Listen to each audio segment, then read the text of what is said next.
Alright guys, so I was looking back at one of my videos where I ranked all the quarterbacks in the class. This one kind of ties in.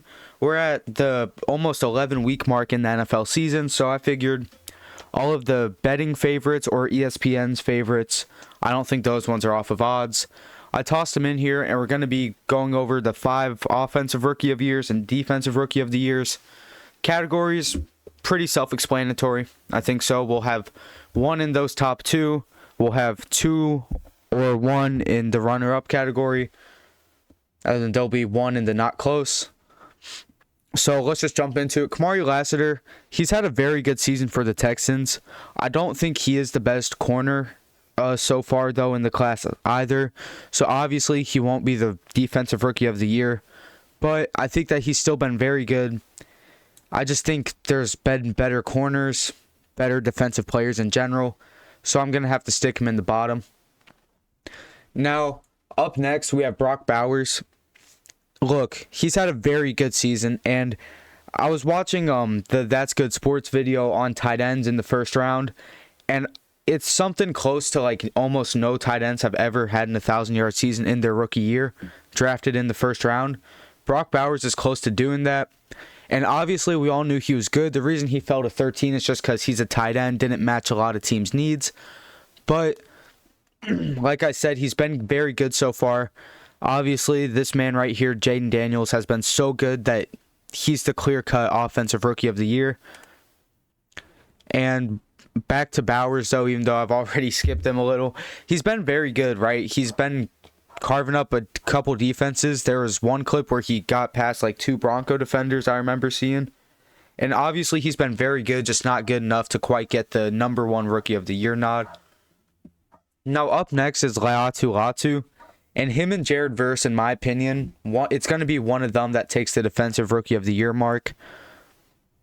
But let's skip him for now. Give me more time to think on that.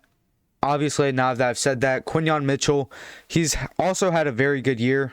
It's been better than Cooper DeJean, who I stuck on this list just to get a 5th person. But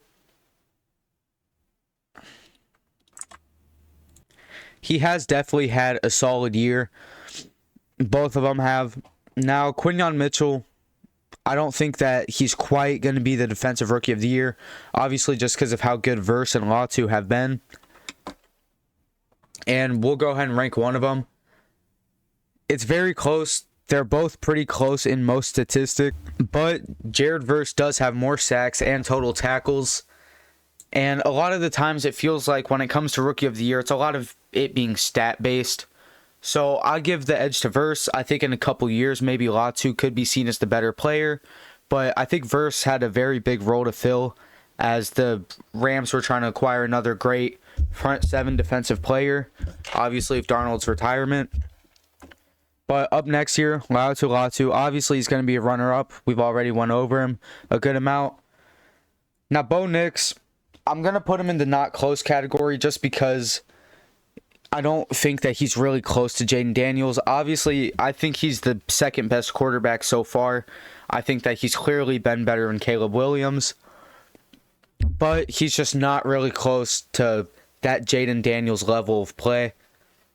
Up next, we've got Malik Neighbors. He's another offensive runner-up. He's the best receiver in this class so far. Marvin Harrison Jr. has been pretty solid as well. A lot of people are kind of brushing him off just because of how good Neighbors has been. Obviously, Neighbors doesn't really have a great quarterback. Daniel Jones is what he is, but that's just something he'll have to get over, and hopefully the Giants can actually give him a quarterback to throw the ball to him better. But Marvin Harrison Jr., he'll go ahead and fill out our not close.